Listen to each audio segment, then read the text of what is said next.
camera too. All right, so assalamu alaikum everyone and welcome. Thank you all for joining us today and also bearing patience. My name is Daanish and I'm so excited to be hosting today's Instagram Live on behalf of Women to Women Forum. Our conversation today that I did not put the title because I was rushing to get this started. I put it initially, Roots, Rhythm, and the Road Ahead. It's going to be a beautiful exploration of family, music, legacy, and purpose. I'm joined by my co-host, Daanish Sayed. He's the program director of the co-ed subsidiary of Synergistic Connections of Women to Women. Daanish, welcome. Thank you. Thank you so much. It's always a pleasure sharing the microphone with you, even if there's no actual microphone this time. And I'm really honored to introduce two people who know personally for quite some time. Our families know each other even before my time. The first and most importantly, I want to introduce Dr. Samina Ahmad, a woman who, very dynamic, very, impressive woman with all that she's, done. And, a true testament to that, statement, even though I have issues with the term behind, the famous quote is behind every successful man is a woman, but I don't like the term behind because this is, Dr. Samina is not one to be behind. She stands strong. And, for Salman Ahmed, I definitely say you're a big part of his success, to date. And, with Sherjan, I am so proud of you for actually, following his footsteps and creating your own identity in it. And on top of that, Sherjan's performed for us twice, actually, once for our virtual event in 2021. And then he performed at our youth subsidiary event, Elevate Youth Voices. He was the main act for that as well in 2022. So, these are two strong allies of our organization as well. Excellent. And so if you haven't we're talking about them, but to give you guys kind of a background of who we have with us today, it's Dr. Samina Ahmad and Sherjan Ahmad. Dr. Samina Ahmad, well, they're both known, obviously in Pakistani limelight as the family of Salman Ahmad, the front runner, the lead singer of Junoon, the lead guitarist rather of Junoon, the band, obviously the famous band. Daanish, you want to add something to that intro? Yeah, so, with Salman Ahmed, being part of Junoon, Samina Ahmed has been there from day one. Even, going even back to their med school days, which we'll go into later on. Salman Ahmed, we all know, has, revolutionized the Sufi rock of Pakistan in the Pakistani industry. He brought rock, his inspiration between, different, Led Zeppelin, all these different bands, really played a huge role into that as well. And, but a little thing, not a lot of people may know, a lot of people may not know. We also have a singer in Dr. Samina as well. So Sherjan's not the only musical talent, and it's something they really do as a family. And I've had, seen them as, family. It even goes even before Salman Ahmed's time, if that's correct. Exactly. And moreover, Dr. Samina actually leads the initiative also as a cohort with Salman, but also I think she's the main lead. I'm gonna say it of SSGWI. It's a health initiative, and then we're gonna talk about that. And then next to her is her son Sherjan Ahmed, an up and coming singer. As Daanish discussed, he's already been featured on Women to Women in several different ways, and he's performing throughout the tri-state area. He brings a new kind of a twist to Sufi rock that his father introduced to Pakistan. So, we're going to talk about all of that today, inshallah. So let's, Dr. Samina, I would like to start with you. I was going through your list of accomplishments and I was honestly blown away. There's so much depth to your journey. And I feel like we could literally spend not just one life, but multiple lives discussing what you've done. But for our audience, would you like to share a bit about yourself, your journey, what's happened, what you're doing today, etc.? Hi, Dinesh. Hi, Daanish. Thank you so much for having Sherjan and me, on your platform, Women to Women. And I think you guys are the heroes, the way I look at it, because I'm really so proud of your generation and the initiatives that you guys take. It's just wonderful. And especially as ambassadors abroad, there are very few Pakistani people, especially in your age group, who are really doing that. So a big hand of applause to you both for actually getting and putting this together. As far as I go, my life has been a roller coaster. And for all your viewers who are watching right now, I'm somebody who loves roller coasters more than merry-go-rounds. Merry-go-rounds are very monotonous. So I I think love I that. have. I like I'm also like that. I love that. I love that. I'm going to use that next mantra.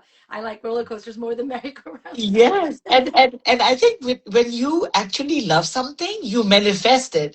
So I did manifest that, and it's people say, "Oh, are you a hamster on a wheel?" No, no, I'm not a hamster on a wheel because that's again very tedious and more of a struggle.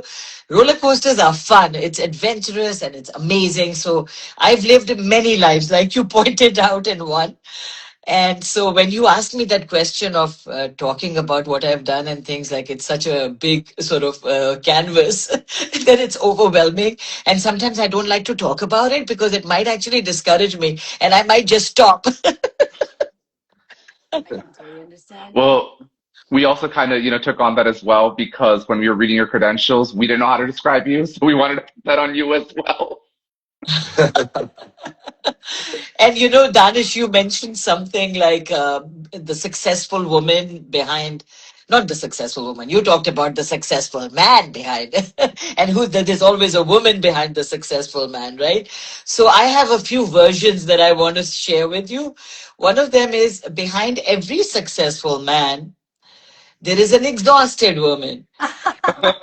And then there's another one. Behind every successful man, there is a surprised woman as well. But my favorite one is behind every successful woman is that woman, women Excellent. to women. Perfect. And Perfect. so, well, my journey started, if you look at the different roles that a person plays, first as a daughter, right, with parents who were amazing and who encouraged me to do a lot of social work. So they were my, inspiration for sure. Mom and dad. Dad was in the army, but dad taught me how to sing, how to dance, how to do debates, to be to do public speaking. And I don't know if you guys know, but the biggest fear in life after the fear of death is fear of public speaking. so Dad, thank you so much for that. And then, Mom, of course, instilled that importance of religion and being faith centric, spirituality, and of being honest. And I tell my kids all the time that story about Abdul Qadir Jilani, right? Mom always said, कि बेटा अगर एक pencil भी चोरी हो जाती है ना तो वो चोरी है. Remember that. And so that stuck in my brain. And I really try to like make a big thing out of it in the house also. And I hope the children will follow suit. And so I got engaged to Salman at 17. The engagement was very long, 6, 7 years. Finally got married. And Salman did medicine because my mom said he can't marry me till he becomes a doctor. But I made all his journals and got married. And, I knew he loved music. And I said, Salman, uh, if you want to excel in your life, you and not be just a very simple, person who, like, in a way, like you're just a mediocre person. And if you really want to excel, you need to do what you love. And आपका passion क्या है? And if you guys all know, the name of the band is Junoon, which translated means passion for something. Actually, it's more like obsessiveness, and that's what he has. And so he pursued that. I was his manager for the first 7 years. I wasn't exempted from that. So along with having children, there was that duty kid, I remember my first born in a hamper here, and I was at a concert with this baby, and he was wearing these big, sort of head, these earphones, and they were called ear muffs or something, and I was managing, the whole sort of thing as well. So I think I learned how to do multitasking at that age also. And then the three kids came, three in literally 4 years. Those are not good credentials for a doctor. but but still you continued. I mean, not only did you manage Salman and his band into like just famedom world over. It's not even a band that's known only in Pakistan. It's a band that's well known. Their sound is well known throughout the world. And then also you led global initiatives. Like I would like for you to talk about SSGWI just a little bit for our audience, if you don't mind. Yeah, so my parents, encouraged social work at a young age. And Salman and I have been doing social work since we were 16. Whether we were helping the blood bank at our colleges, we were into different med schools. He was in King Edward, I was in Allama Iqbal. And, doing a lot of social work in the sense of fundraising. And I started Nina Non Halo Nisa, a small project in Pakistan, in Karachi, where we like managing, basic healthcare. But when we came to the US in 2002, I really missed that. Helping out and doing what I did in Pakistan. So in 2008, we registered a nonprofit called Salman Samina Global Wellness Initiative. It's a 501c3 tax exempt organization, and we do work globally. But right now, the biggest project that we've been doing since 2010, when the floods came in Pakistan, is that we've adopted 7 villages in Sajawal Thatta, and we are providing rations, food, and mostly like basic stuff like water pumps and also shelter. And I tell people, if you remember reading about the Maslow's pyramid, this is the basic thing that a human being needs. If you don't satisfy these basic needs, you can't actually reach self actualization, which you aim to as a human being. So, we've been doing these amazing fundraisers, and they're not like big gala ballroom type events. Salman and I decided let's save money on all that. And we called up all our family and friends, people who have a big house, who can accommodate Yeah. about 50 people at least, or 50 couples.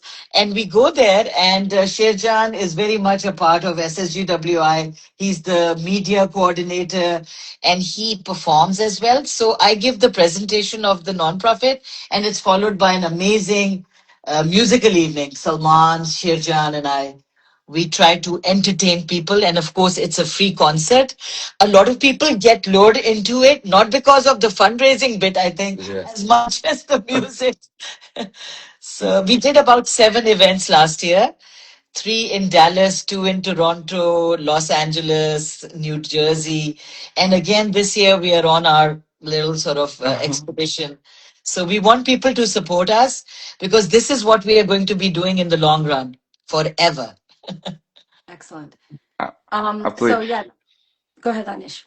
So, I found it very, you made the connection, between the spirituality, the social work, and the music. And, I guess I can, know this having known both of you, that, do you like going back to, even Janoon performing like, Sufi rock, for you, it's all connected, right? Like the spirituality and the music, like in the sense where it's all like it's all kind of like part of one branch essentially, and or even if it's not part of one branch, it's like you're combining different branches, but they all kind of go together.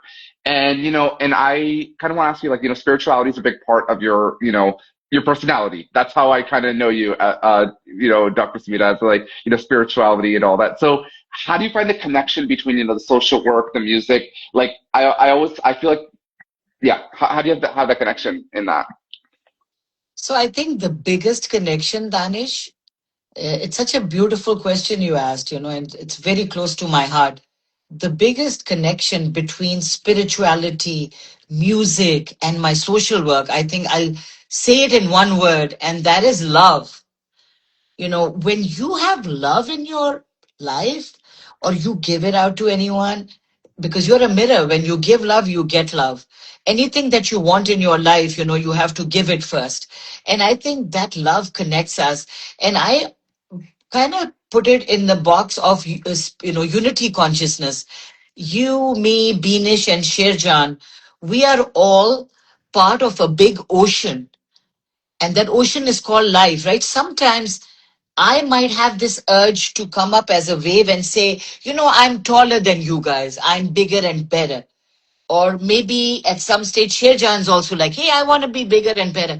But at the end of the day, we all come up as a wave, but we go back into the ocean. So it's that oneness where I feel if you live your life saying, hey, Binash, you know what?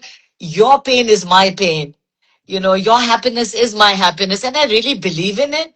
That's the kind of spirit I think you have to imbibe, and which literally stares you across all things, whether it's your musical ability or your ability to connect with people, whether it's your, social work that we talked about, it, or just the fact that our love for God, because at the end of the day, we are all spirits, and God has actually put his spirit in us.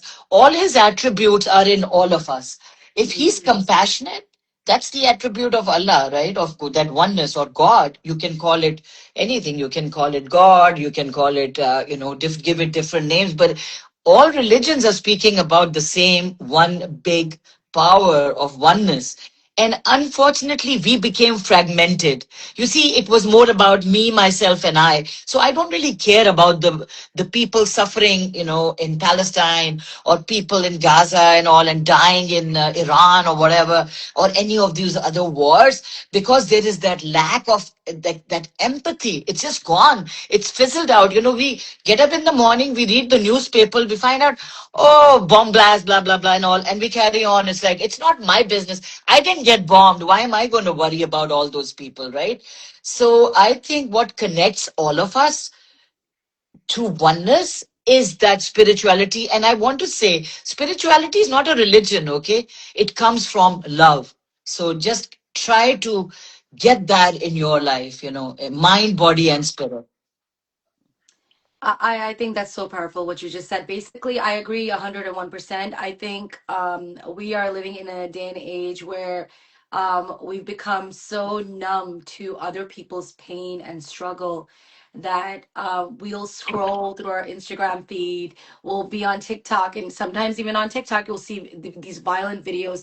The news is. I've actually stopped watching the news, and not because I'm numb. I'm a woman to woman, so I'm very self-aware of my purpose in the world, but because even the news can portray in such an angle that it angers you. Like it's almost like, oh, those people in that part of the world have now been experiencing this, and they somehow, well, we're going to get into politics, but you know what I'm saying, like they'll have almost a rationality to it.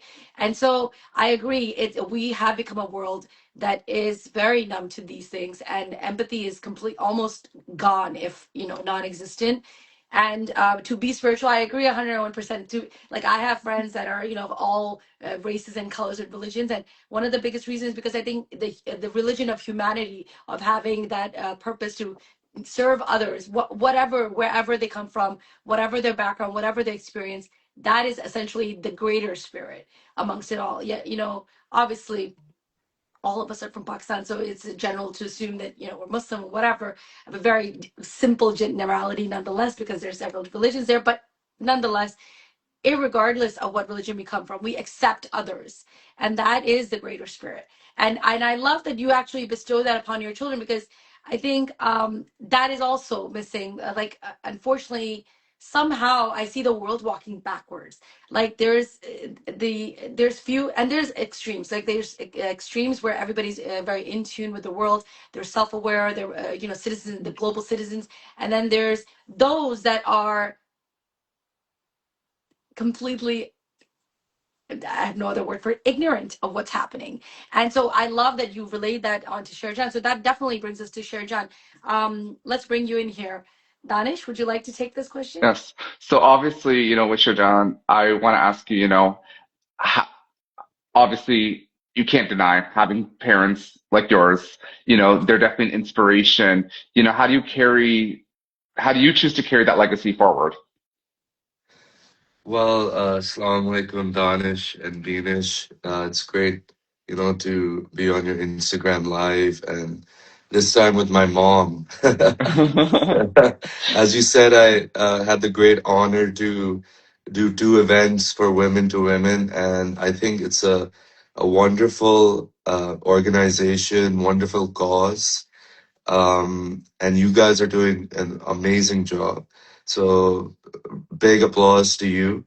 And to get to your question, so as you said, growing up in Pakistan in the 90s, you must know that Junoon and Vital Signs were the biggest bands, at the time. And I remember at my first ever concert that I joke with my friends was a Junoon concert.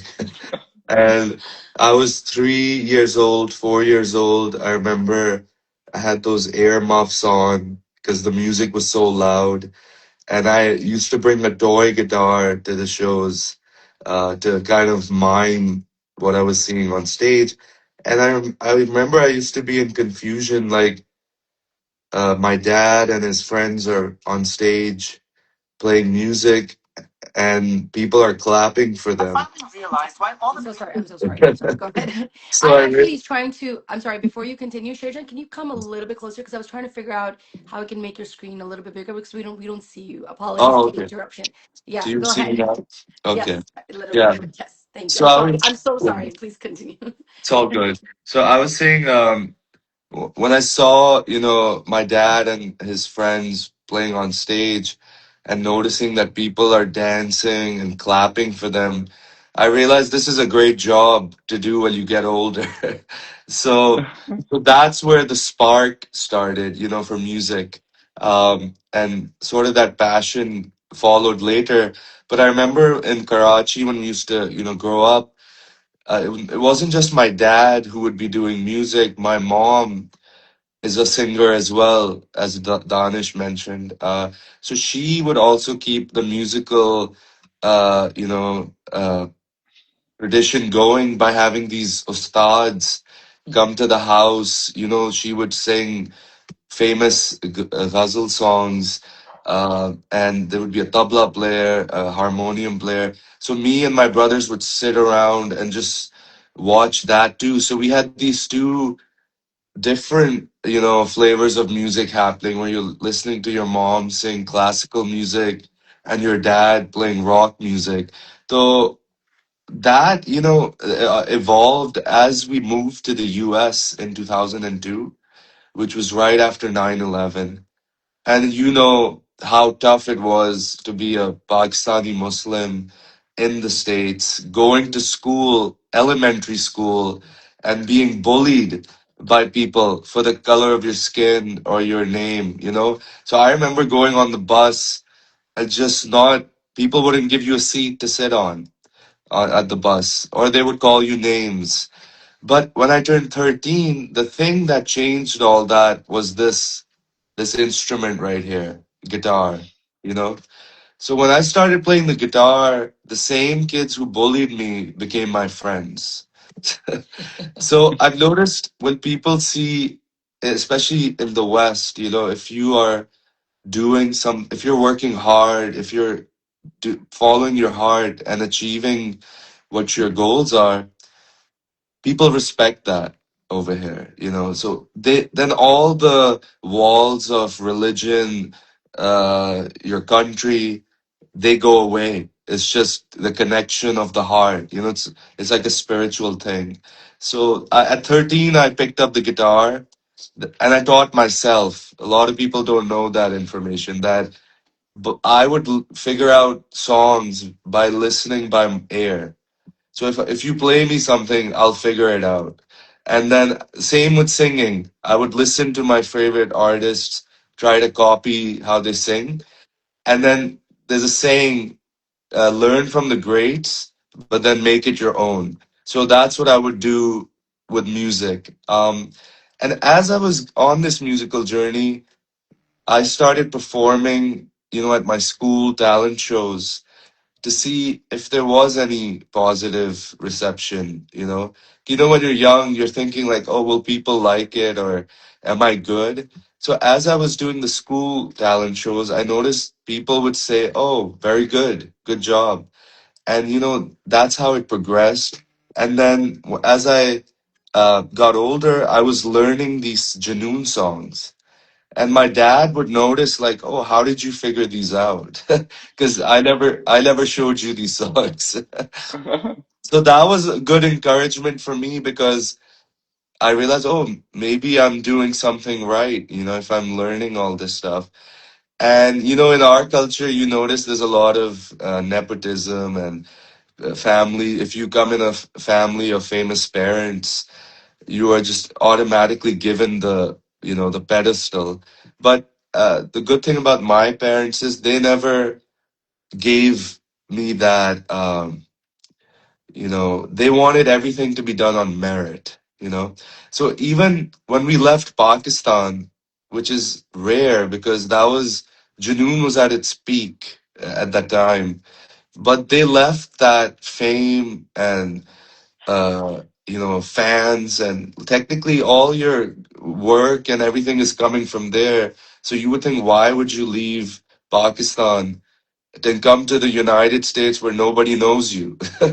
But they did it for us, my brothers. They wanted us to have a better social life, because in Pakistan, many times people would be friends with you because they want Junoon tickets.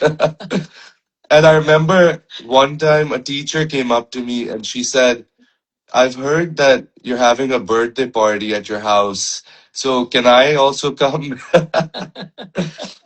A teacher. Yeah. And I remember that incident where she did come. Actually not one teacher, but Yeah, a lot of them. arrived, and I was in the yard, and I noticed that two females are staring into one of our windows. They're like literally going. I said, "Excuse me." They're like, "Oh, we don't see Salman anywhere. Where is he?" Yeah. Ma'am. Yeah. So it's very like abnormal way of life, growing up there. Many incidents like that happened. So when we came here, the good thing was it wasn't like everything was privileged, like you had a driver, you could go anywhere, you would be given anything. So it literally was like starting from scratch over here. And I think that helped us stay more grounded, more humble, because I feel like if we had grown up in that environment, we could have been, the very spoiled types. uh, but we're blessed, to have that from my parents, to learn how to work hard at something and do stuff from your merit. So that's where that journey began. I can personally attest to that. That like when I saw you, having known all of you, one of the first things after it was a very random day I got to meet them, and I remember coming back home and telling my cousin, I'm like, you would think that this is Salman Ahmed's kids, but they're mashallah so humble. They're so like they know that it doesn't seem like there's no ounce of like arrogance. And our Pakistani community, unfortunately, when things go really well, arrogance kind of just sometimes just naturally comes. But and mashallah Salman Ahmed is no is a big thing is a big person in our the Pakistani music industry. And and that always stuck with me because I definitely was like in my early, I was in college those days and everything. And, going back to the fact that you were able to overcome, bullying, I think that's a very important conversation to have that, you did through your music.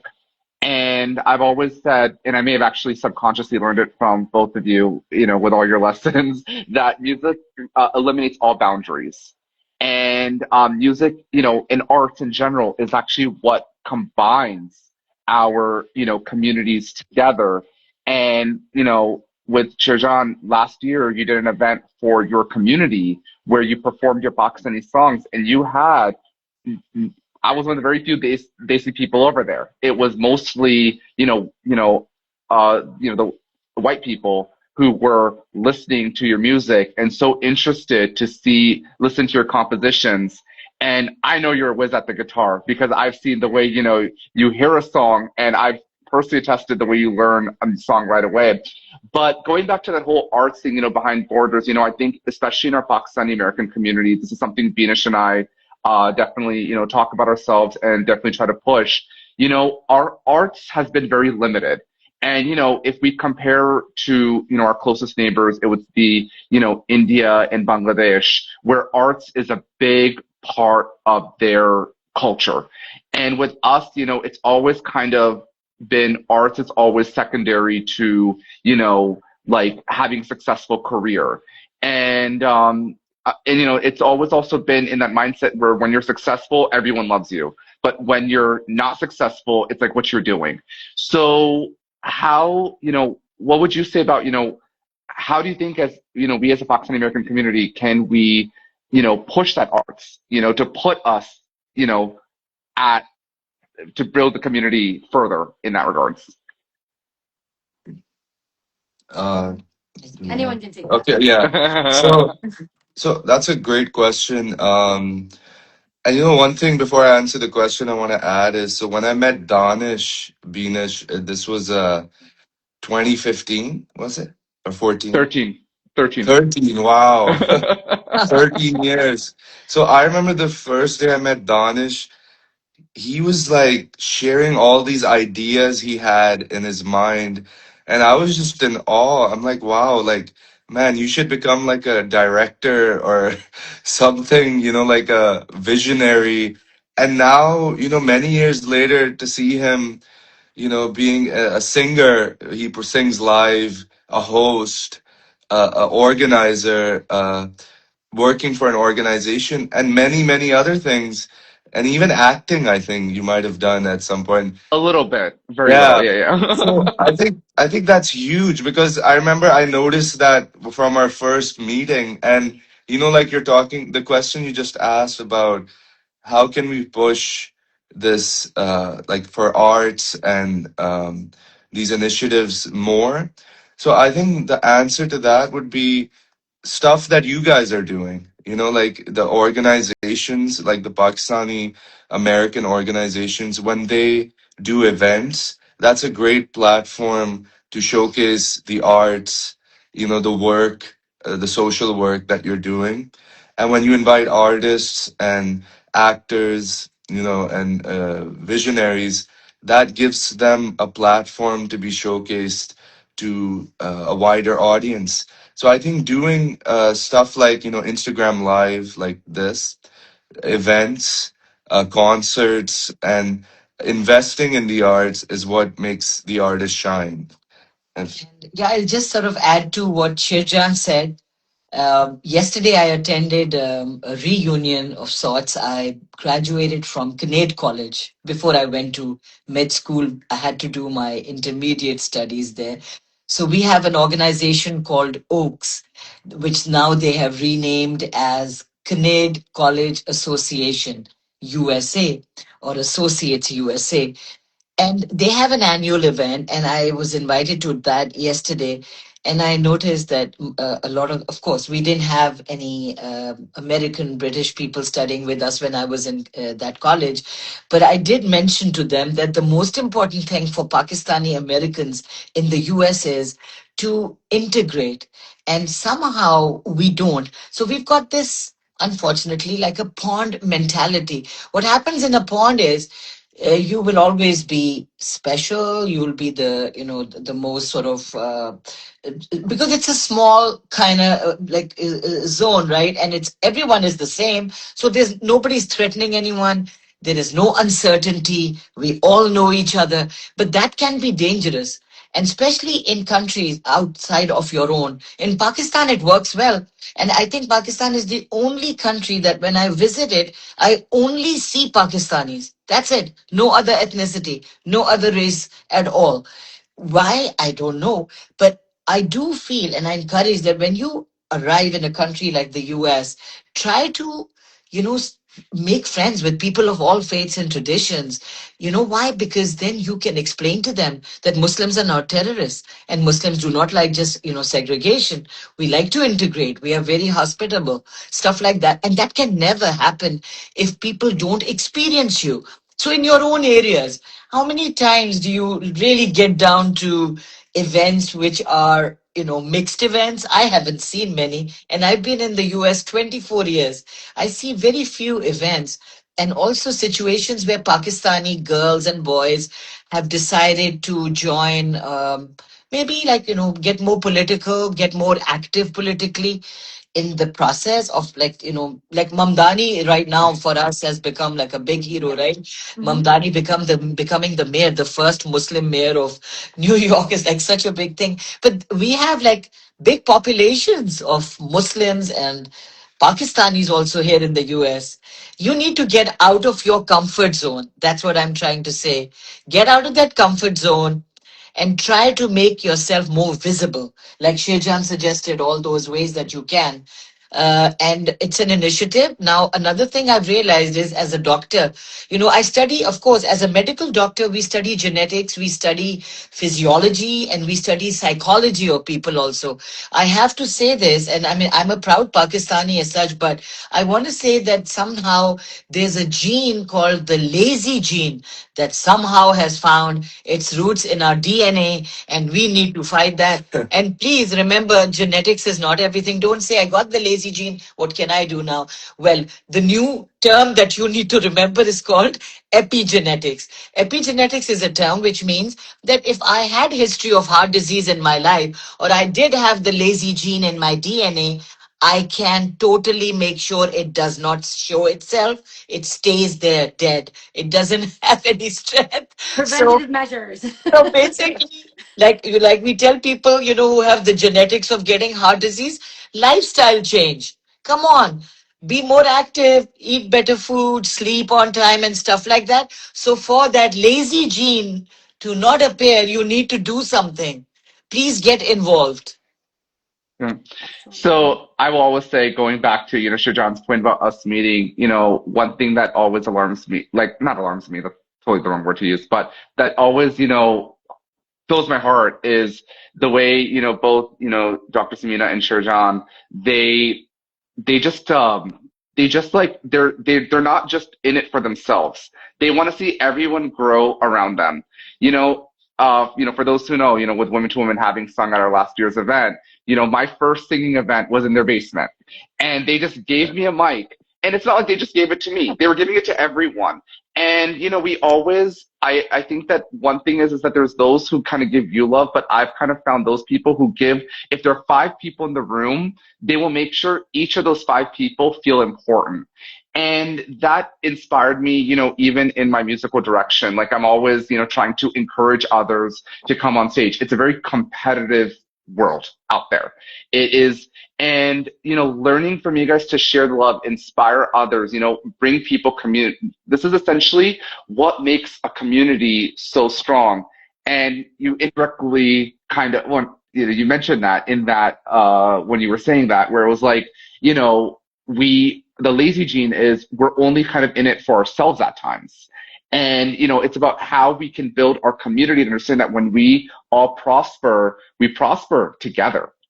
I just learned it from both of them because, Sir John just spent a little too long praising me. So I had to praise them back again.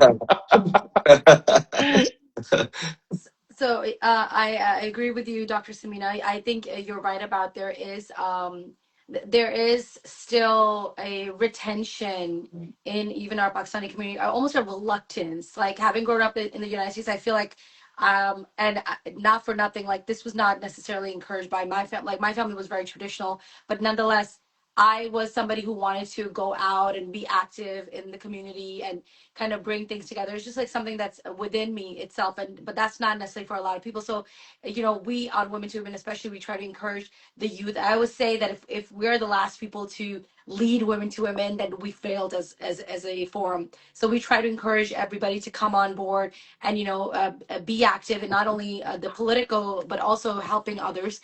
And I agree 100%. There is there's a lazy gene, and there's almost a fear, so to speak, like the whole and we like to think that we're over that log kya kahenge mentality, but we're not. It still Yeah. exists. Like I'm sure Sherjan, having parents who are both medical doctors, like they didn't pressure you, but there was this kind of thing like, oh, are you going to go into medicine or are you going to go into music? And there's this kind of thing like, how do I establish my own identity? I'm going to be me. Yeah, I'm going to be the person that I'm going to be, right? So, and then your parents are very supportive, but say if you had other parents that and there's families where it's like, no, well, I'm this, so you must also be this, because log kya kahenge कि मेरे बेटे ने या मेरी बेटी ने या क्या whatever. So I think because of that, a lot of people don't get politically involved or become active in terms of helping other people. And then with Mamdani, there's been many kind of little sprinkles of people throughout, especially Jersey, who are trying to be politically involved, or getting into politics and being a representative of Pakistani community, but they lack support from our own people. I mean, there's people that support them. Considering how many people, how many desis are in Jersey or in New York, it's surprising how lack of support there is. So yes, definitely go out there. And that's just kind of, since I sort of let the question, Salman, I want you to tell us. I think this is Danish's question, but I'm going to take it. Take it. Take it. Yeah. How did you establish your own identity, being the son of Salman Ahmed, especially in music? Like, how are you distinguishing yourself from him and his music, and as a person in general?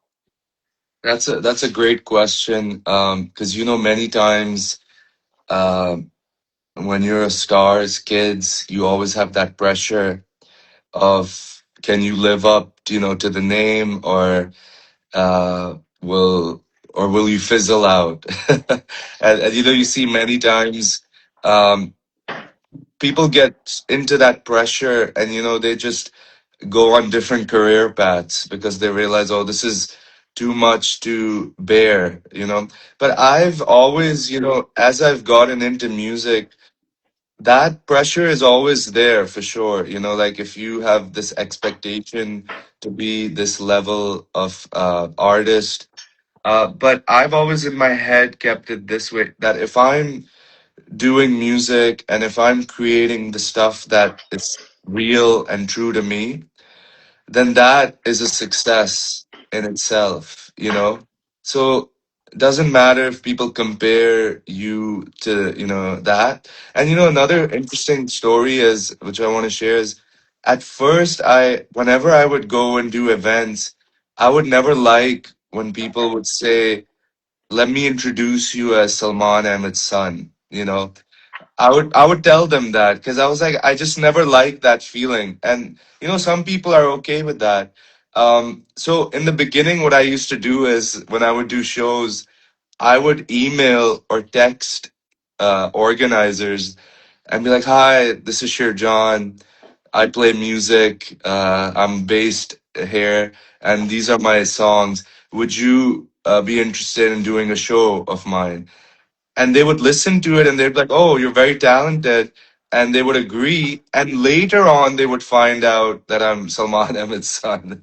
But I would never use the name, like, oh, I'm Salman's son, can I do a show? Because I never liked that feeling of having something handed to me.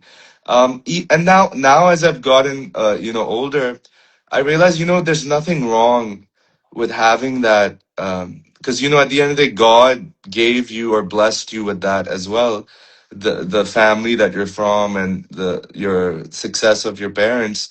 So, but at the end of the day, I realize I have to prove myself regardless. Even if I have the name, I have to sing well, I have to play the guitar well, and then people can only judge that themselves.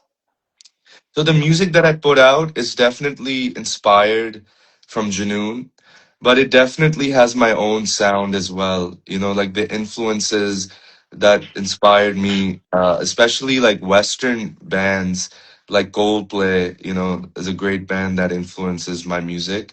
So when I go out, I keep the tradition. Like, I'll do some Junoon songs, but then I'll do my own music to introduce a new flavor to the audiences. And Excellent. you sing in English as well. That's another. Yeah, yeah, You I do just did English the music as well. Drake Bell event recently Oh too. yeah. Yeah. So yeah, thank you for bringing that up. So recently I did Drake Bell, who I'm sure you guys remember from Drake and Josh, the TV show, the Nickelodeon one. So I had the great honor to open for him 2 weeks ago in New York. And I, like Danish said, I think it would be great if Pakistani artists integrate to an Western market as well, like have Western audiences who listen to our music or our talents. So I thought this was a great opportunity to, being a Pakistani American, to open for an artist of that caliber and perform my music. And, mashallah, I was well received and the audience loved it. And I'll share some clips with you as well. So that was a recent thing. And then another thing that happened this year was I collaborated with these Western artists on a song called This New Age. And that song was considered for a Grammy this year, Wow. 2026. So that was another, story of East integrating with West. So it shows that if we combine our cultures, we can learn and achieve a lot of things. So that was another thing that happened this year related to music. Amazing. I agree. Having a unique sound. I have to admit, I have I have yet to follow you. Musically inclined, but I'm not. Whatever comes on my feed is what I typically listen to.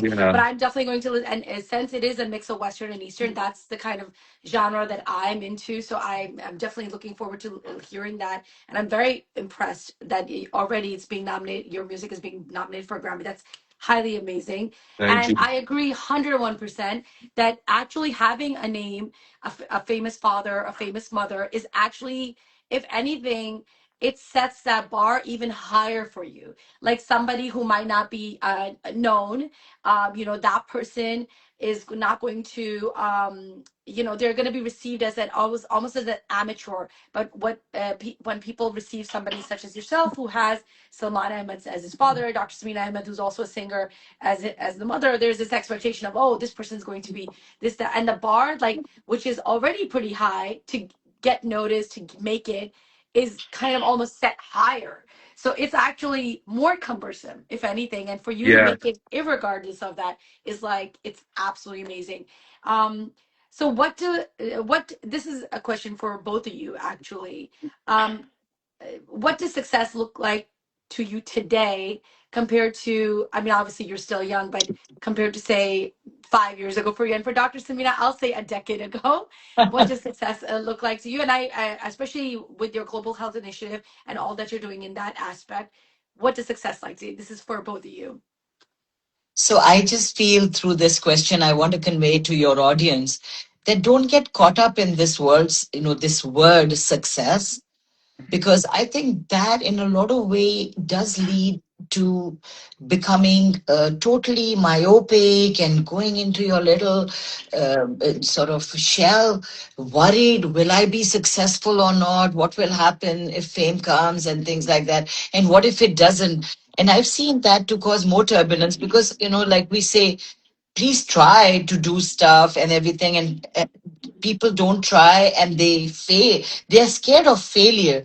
That fear of failure, I feel, makes many people not even explore their talent and skill. They just, I know so many people who were amazing poets, but they always felt they were not that good enough. Or if you were a good singer too, I don't think I can ever compete with all that, because they feel that the eyes are on them and people are going to microscopically dissect them. First of all, I also want to tell those people, listen, you know what? People are very busy in their own lives. So they're not really worried about what you're doing. Can you guys just do it like that Nike slogan, and take away that burden of what people will say. Like you said, Binish, there's a term in Pakistan, log kya kahenge. Please उन लोगों को छोड़ दें, वो important नहीं है आपके लिए. आप अपने ऊपर focus करें. आपको अल्लाह ने एक life दी है, follow that and do it to the best of your ability. I think in my life, I've been able to do so many things only because I never put that stress on me. I wasn't even aware that I was doing so many things till Mm. people made me aware and made me feel like I was something, there was something wrong with me. Even the people who were in Pakistan would say, "आप इतनी सारी चीजें क्यों करती हैं? क्या हो गया आपको?" So, you know, and, and it is true. There's a list of stuff, and my children tell me, Mom, like I've done 23 certifications since I arrived in the US. So my children one day said, Mom, when are you going to stop studying? And I said, Never.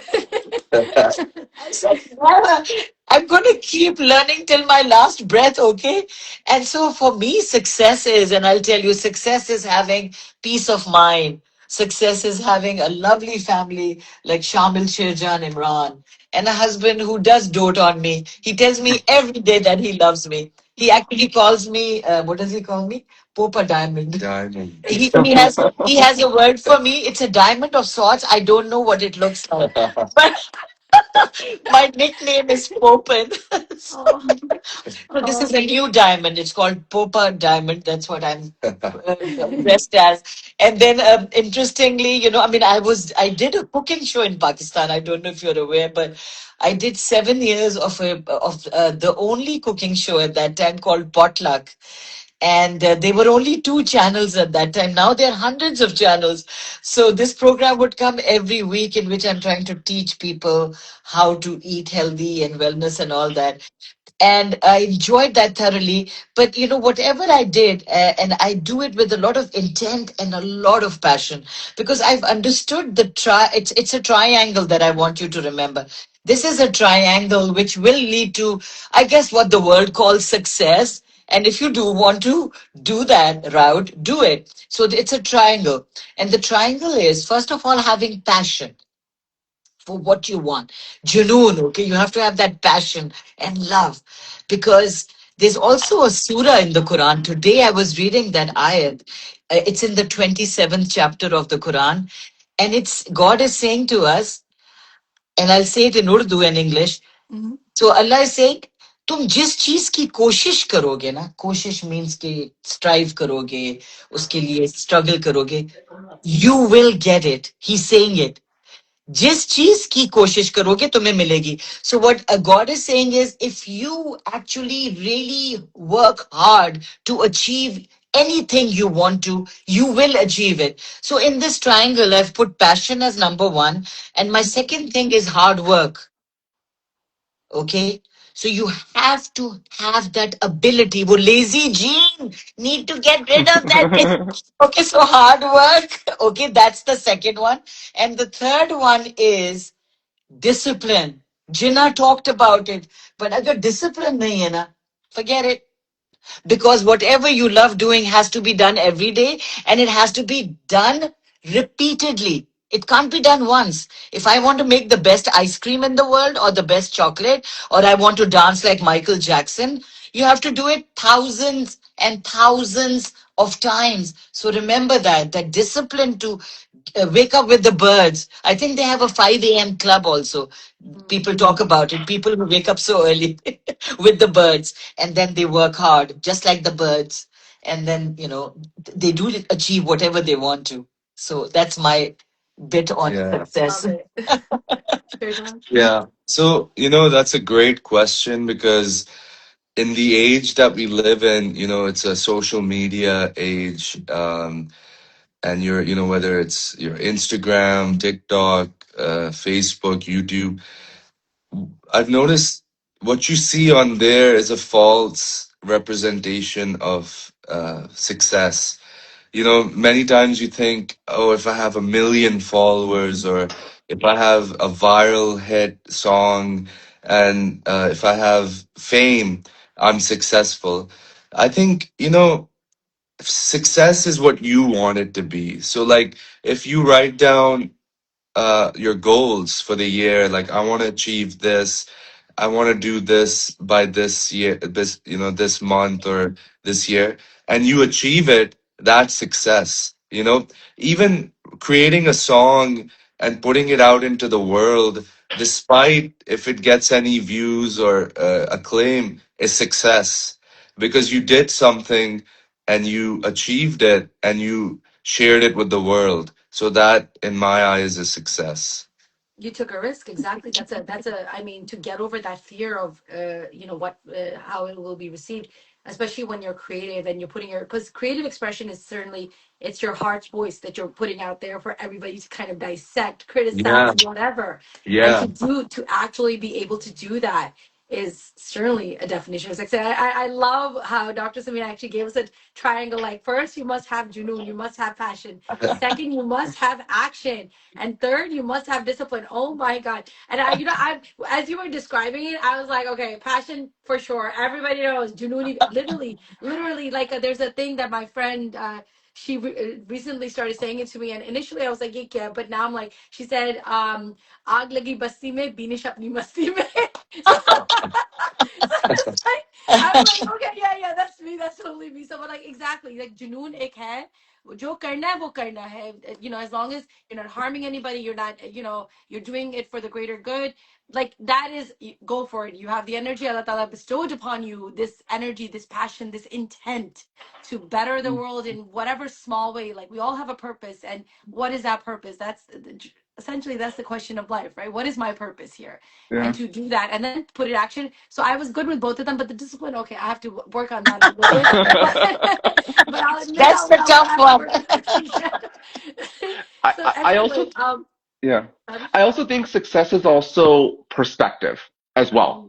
If you can always look at your successes from both perspectives, and I kind of want to bring this to, the last portion of our meeting, which will be a little bit about Salman Ahmed. And I'm so glad you mentioned the Fopa name because, not gonna lie, I know Samina Auntie is Fopa Auntie, so calling her Dr. Samina, there's always a bit of hesitation on my lips before I say it because it's like I'm being so formal. But, even success, like for example, if you look at, the success of Janoon, the success of Janoon, at that time, it was Vital Signs and Janoon. Salman Uncle was a part of Vital Signs and, for it didn't work out and he created his own sound. And, you could look at it as, the biggest pop band, he wasn't part of it. But, through all that, Junaid Jamshed stayed his close friend till the very end, which we all know. And he created his own sound. So it's about perspective. Both were successful in their own way. They were competing with each other. You could say who was the number one, but it's not even just about number one. The lasting sound, both of them stayed. And it's just so interesting to see perspective. They're both successful. But, we can spend our time comparing who was more successful, or we can just both of them looking at them as successful in their own perspective. And, I know, Junaid Jamshed was a big part of your lives. And, and I just thought that was just the perfect comparison because there is no comparison. They were successful in their own way, in different factors. And that's, something I just kind of wanted to, share as well with that. Sure. Yeah, absolutely. And success is also, I think, in a way, sometimes overrated. But Danish, you are very right that, we need to see our perspective on it. And when I think about that word success, also, I feel a lot of times we neglect health, our well being, our children. And you'll notice lives of some successful people, whether it was Macaulay Culkin or Michael Jackson. And we have a list of so many. Oh my God, Whitney Houston. And I know some of these people suffered from drug addiction and alcoholism, suicidal ideation. So was that success worth it? So the way I look at it, if somebody asked me right now, do you want to be successful? I did tell you that triangle, but I want to add something else to that triangle. I became a doctor in my life. I became a medical doctor, but I felt something was missing in my life. I couldn't pinpoint what it was, but when I came to the US, I felt that missing ingredient was my teachings on nutrition. Because if I was to become a car mechanic, wouldn't you tell me or teach me which is the best fuel for that car? So I felt during my medical training, nobody taught me what was the most important fuel for this body. They taught me physiology, which is a normal body, and then pathology, it's a diseased body. But tell me, why did that very normal body become diseased, right? Teach me that so I can tell people so they can stay well. I'm talking about the importance of preventative medicine. And Ayurvedic medicine came in my life. That's why I talked about the 23 certifications I did. Studied with Deepak, went to India, did Panchakarma training, energy healing. And then I found out what I needed was balance. balance between mind, body, and spirit. You're not just a physical entity. You need to balance yourselves first in 5 things: your nutrition, exercise, your relationships, spirituality, and your career. If there's a balance in the 5, you won't fall ill. So I learned that. Then the second thing I learned, and I'm right now giving you, I'm 62 years old. So whoever is listening right now, I really feel, I don't know how long I'll live, but whenever I get a platform, I try to convey all the knowledge I've received, all my learnings. And right now, if you have a pen and paper, please write down these 3 words, because it is also the title of my upcoming book. I hope I get time for to write it. Okay, so this book is going to be called Balance. It's 3 words. Awareness. You have to be aware. Right now, I'm very aware of Beanish and my lovely Danish. I really love you, Danish. You are a beautiful soul. And in this awareness, I would like to tell you that you're amazing, talented, and mashallah have a heart of gold. So the third word is resilience, my favorite one. And that's got to do with the fact that you need to get rid of that laziness. Resilience means that when the storm comes, if I'm that oak tree, I'm not going to break. I'm going to stand tall. I have to stay resilient. The storms can come, I'm not going to break. Okay. That is what is important. And I think right now I would say Imran Khan is showing resilience. And so, he is that person who is truly doing it. I don't know who else would be able to do what, he's being put through. So the book is going to be called Bar, but it's not that bar. Don't go to that. No, I love everything you're like both of you are saying, and honestly, everything you're saying, I'm like literally mental note, mental note, mental note. Like literally, this is amazing. You are so right when you talk about resilience being so essential to not only success but a life that is well lived, because we get so many storms throughout our lives, and frankly speaking, that is life, correct?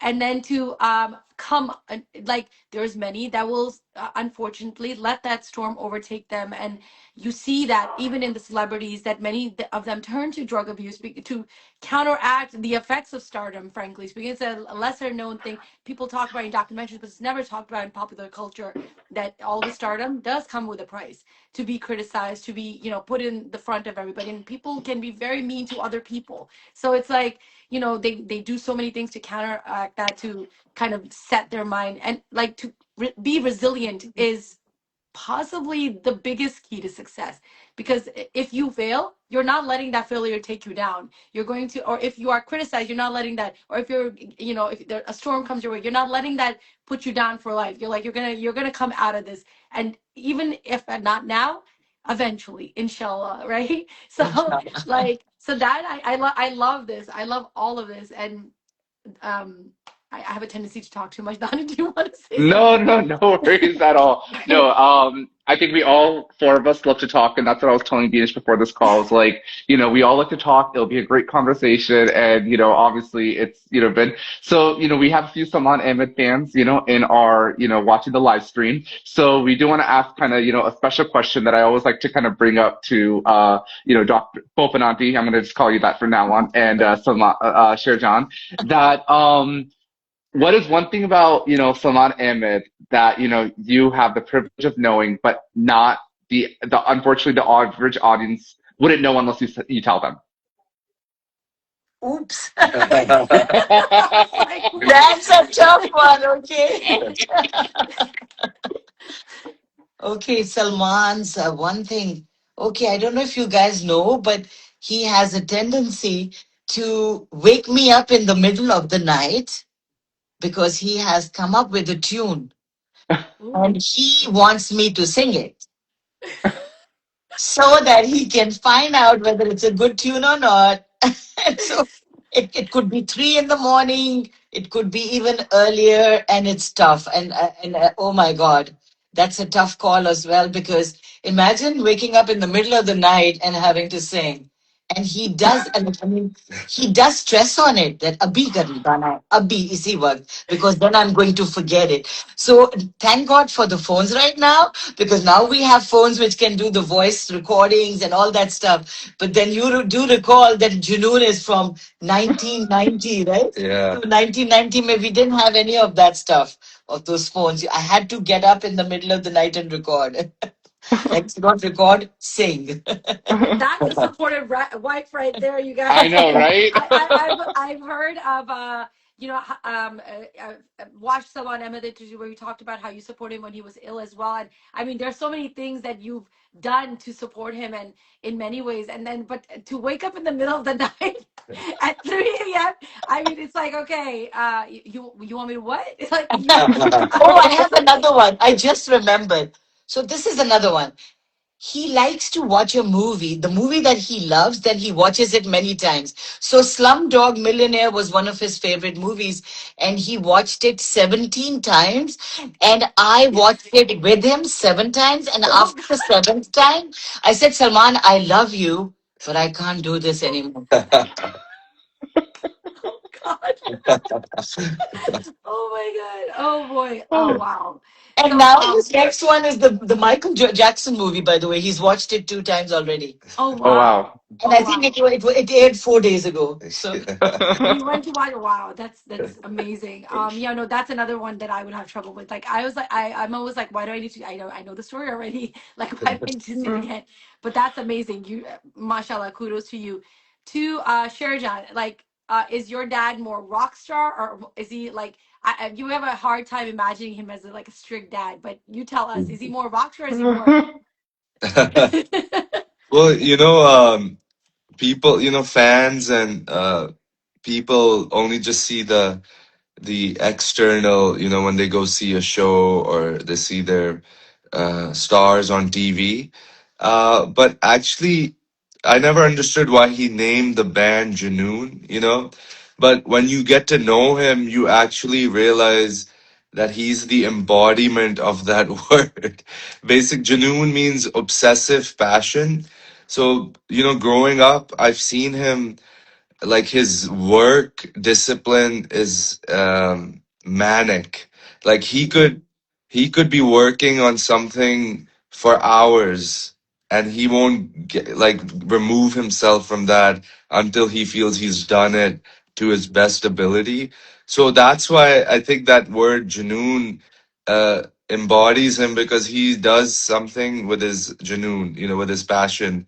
And the other thing, which is great about him, is that when we were kids, he's always emphasized faith to me and my brothers. So, like, he's always, like, taught us good values, and to keep your faith strong, because I'm sure he's gone through this industry and his experiences and realized that that's the only thing that can keep you normal in that world, because the rest is all, just power, wealth, fame, energy all around.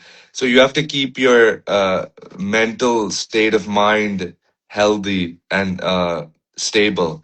So that he emphasizes faith a lot. That's for sure.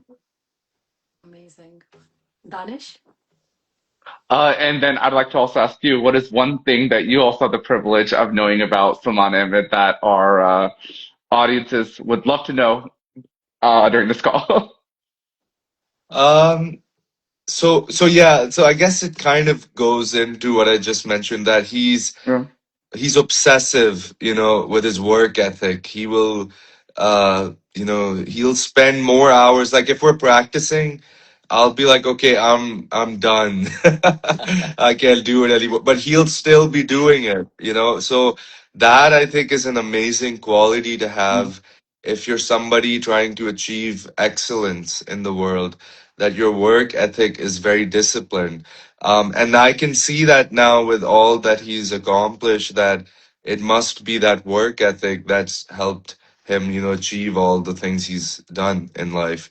And another thing, like what that I mentioned, was that he's a believer of, you know, divine and spirituality. That's a big part of his life as well. Beautiful. I think also another, point that actually I think Popanati mentioned to me earlier on when, I was still a little starstruck, meeting all of you, back in 2013 is, and I think this is really important for our people to understand in arts. I think everyone expects people in arts to always be so extroverted and always, like out there, but Saman Uncle is actually very introverted, and there's nothing wrong with that. It's not that he's always been super polite, but I always feel, even having had my own personal journey of, going into arts, I had to build a more extroverted personality because I was introverted back in the day.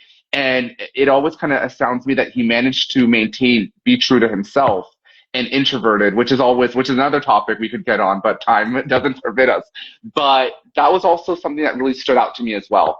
That like you can be true to yourself. You don't have to be, extra dabbling in everything, social and everything like that.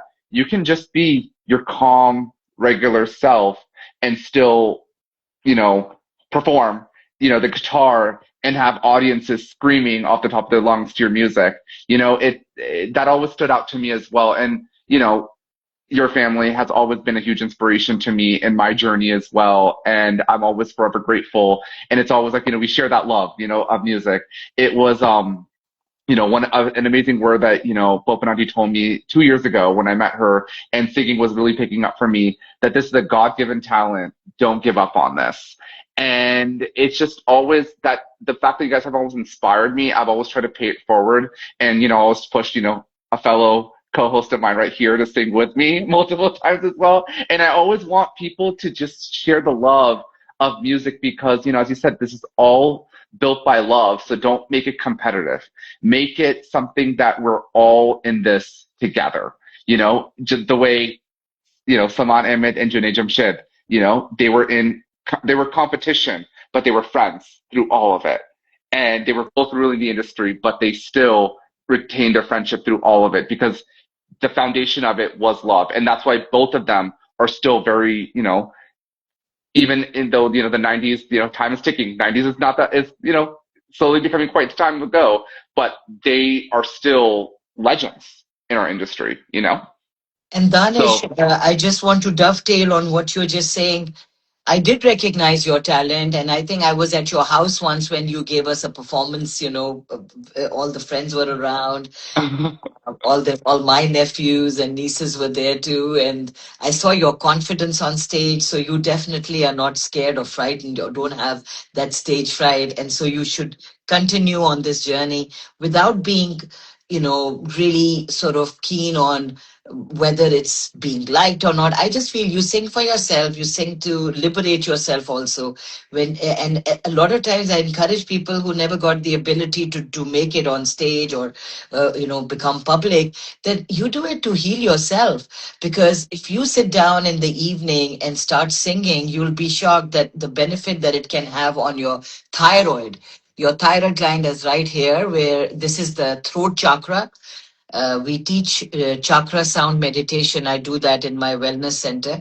I have a wellness business in which I am literally teaching people how to stay well by doing meditation. And one of the meditations I teach is about the throat chakra. That's where the sound comes from when you sing also. So this is where creativity and communication resides. So the sound over here is hum. So if ever you have any event, you have to go on stage or whatever, you have to imagine a blue color, an ocean blue color, like the color that Beanish is wearing right now. So that's the color you imagine. And you close your eyes and you say, hum. That's the sound of this chakra also. And the color is blue, like I told you. So, Salman, recently, you talked about Junaid, you talked about vital signs and all that. These were all his friends. And every day Salman tells me, things that are meaningful to him. He I think sums it up in friends, family, and fana. And Mm. the word fana is more like the Sufi word of totally literally dismantling, getting rid of your ego, okay? And that's when all the curtains open, everything, the wall falls away, and you are totally in connection with the frequency of your audience. Literally, because why? The frequency has to match a frequency to resonate. You remember that experiment we used to do with the tuning fork when we were in school? In science, you would hit a tuning fork on the pad and then bring it close to another one. And if they were similar vibrations, there would be resonance or a sound. So that is what happens when you find the love of your life also. If you go somewhere, watch out for that frequency, Danish and Beanish. I'm assuming you are single, and Sherjan also. You have to connect to a similar frequency. So friends, family, and fana. And Salman recently did a song in which Sherjan and I are also part of. It's called There's No One Else. It's on Apple iTunes also. We did the video of it. I don't know if you guys have seen it, but definitely peek into this because it's a song about unity, diversity, peace, and especially in this turbulent world that we are living in right now, where there are wars everywhere. You want to watch that, and it'll bring so much peace into your life. I can promise you that. So what we'll do after this live, I'm going to not only tag your guys' Instagram, but I'm also going to mention like where they can find out more information about your wellness clinic, as well as the book coming up. And share, John, where like I think following your Instagram might be the best way to find out where you're performing next. Yes. Correct? And Yes. then also we want to mention about the what you just spoke of. So everything, like I'll put it in text form so people can connect, and we'll collaborate as well so people can find out more information, all the great initiatives that you guys have going on for you.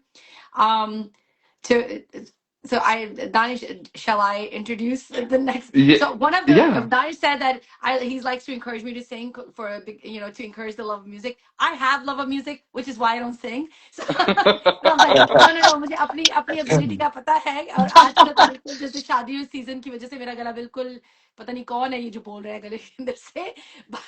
But with that said, to close us out on a special note, Danish, Yes, shall I? we would Okay. like Sherjan to, show us his amazing guitar skills, and along with, Samina Auntie's vocals, along with Sherjan's. So, Sherjan, take the honors. Yeah. So, as Danish mentioned in the beginning, that I've had the great honor, to perform for Women to Women twice. So this would be the third time. So I thought you've heard my voice already. But today we're going to do something special and showcase my mom, on vocals. And we're gonna play you this song. It's called Dosti, and it's a song about friendship. And I want Danish and Beanish to join as well, right? We'll join at the end. All right, yeah, First, you guys. yeah.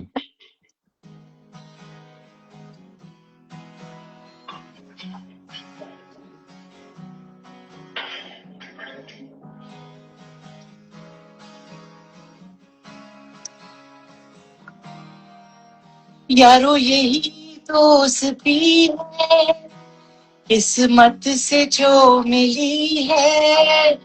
सब संग चले, सब रंग चले, चलते रहे हम सदा. यारो यही दोस्ती है, किस्मत से जो मिली है. सब संग चले, सब रंग चले, चलते रहे हम सदा.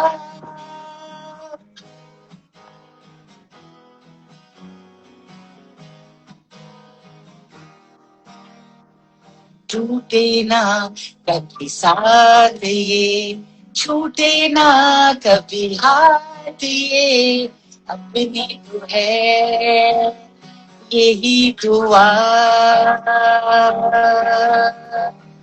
टूटे ना कभी साथ ये, छूटे ना कभी हाथ ये, अपनी तो है यही दुआ.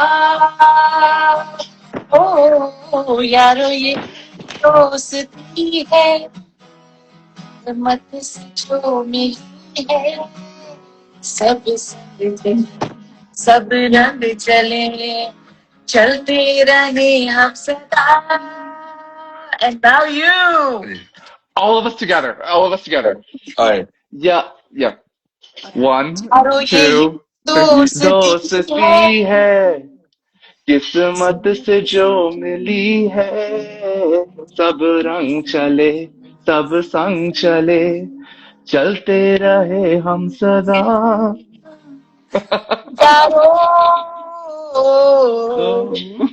यारो Yaro. We're all friends here. We're all यारो friends. यारो